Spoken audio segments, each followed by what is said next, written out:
स्वामींच्या प्रकटदिनी करायचे उपाय. आईंनी मुलासाठी कोणती सेवा करावी? ही एक सेवा मुलांसाठी नक्की करा. 31 मार्च 2025 रोजी स्वामी प्रकटदिन आहे.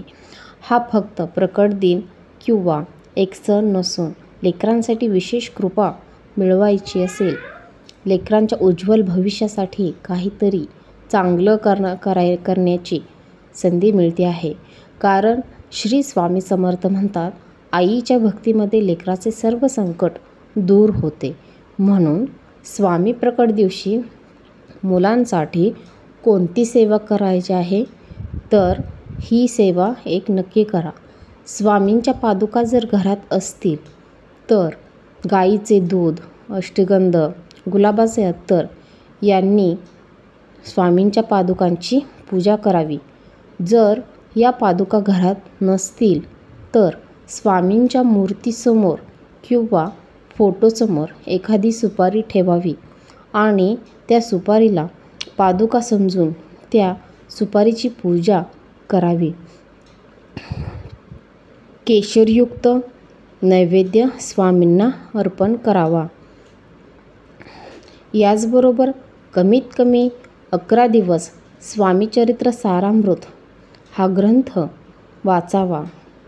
यामुळे घरात सकारात्मकता संचारते.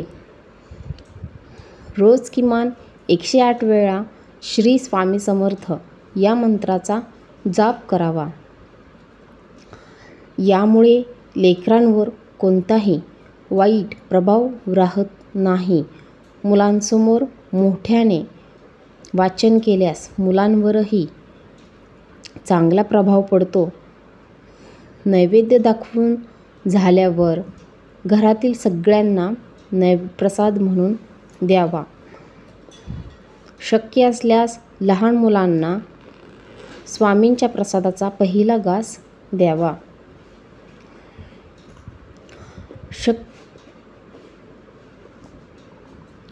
शक्य असल्यास गरजू लोकांना अन्नदान करावे.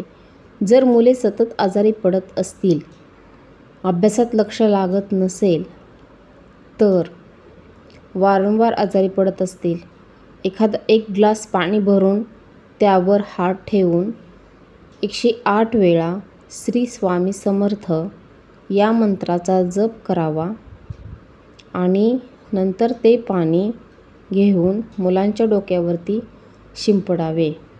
असे केल्याने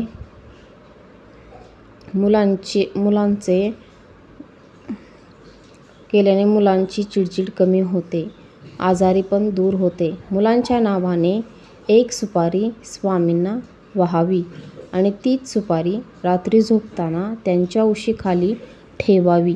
यामुळे मुले सतत आजारी पडत नाही. शिवाय स्वामींचे नामस्मरण सतत करावे. आईने भक्ती केल्यास लेकरांची सर्व संकटे दूर होतात. त्यासाठी सकाळ संध्याकाळी किमान 21 वेळा श्री स्वामी समर्थ या मंत्राचा जप करावा. ही सेवा आई आणि वडील दोघेही करू शकतात.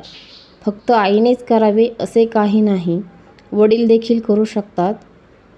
श्री स्वामी समर्थ, श्री स्वामी समर्थ, श्री स्वामी समर्थ. व्हिडिओ आवडला असेल तर नक्की लाईक करा, शेअर करा.